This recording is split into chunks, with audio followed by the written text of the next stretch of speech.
Sono 9 le vittime estratte dalle macerie di Ravanusa, il comune dell'Agrigentino che ha visto sabato scorso un isolato venir giù. Lo scoppio, il crollo, l'incendio. E questo il drammatico bilancio definitivo della tragedia. È stato trovato l'ultimo disperso, Giuseppe Carmina, 33 anni. Poco prima era stato trovato il padre, il 59enne Calogero.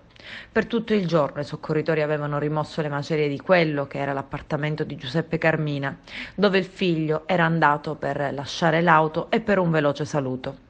Da un procedimento di prevenzione che interessò Italgas nel 2014 erano emerse gravi situazioni di rischio nell'area di Agrigento. Pochi giorni fa era stato effettuato un intervento sulla rete del gas.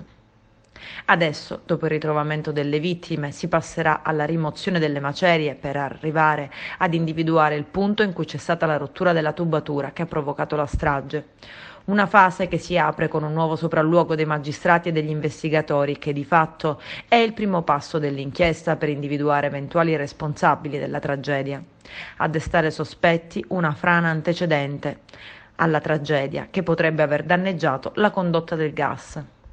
Il Papa Francesco ha espresso il suo cordoglio per la tragedia di Ravanusa e partecipazione al dolore dei parenti delle vittime. A seguito del drammatico crollo di alcuni edifici nella città di Ravanusa, causato da una devastante esplosione, il Papa, con un telegramma a firma del Cardinal Pietro Parolin, segretario, invia ai congiunti dei defunti l'espressione del suo cordoglio e sentimenti di intensa partecipazione al dolore dell'intera popolazione. Il pontefice manifesta la sua accorata vicinanza assicurando in particolare la sua preghiera di suffragio per le vittime e apprezzamento per quanti si sono prodigati nelle operazioni di soccorso. Nel messaggio trasmesso all'Arcidiocesi di Agrigento a Monsignor Alessandro Damiano, il pontefice esprime apprezzamento anche per la colletta straordinaria promossa dall'Arcidiocesi locale in favore della comunità di Ravanusa. Sua Santità conclude il telegramma invocando Dio per intercessione della Vergine Maria, consolatrice degli afflitti. Un conforto per quanti soffrono le conseguenze del grave disastro e invia la benedizione apostolica.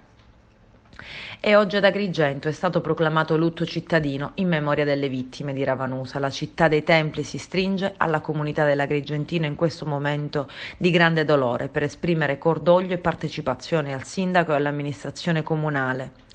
Spente tutte le luminarie, le bandiere degli edifici pubblici comunali esposte a mezz'asta.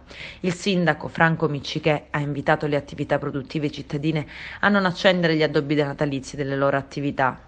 Osservato in tutti i luoghi pubblici alle ore 12 un minuto di silenzio in memoria delle vittime della tragedia.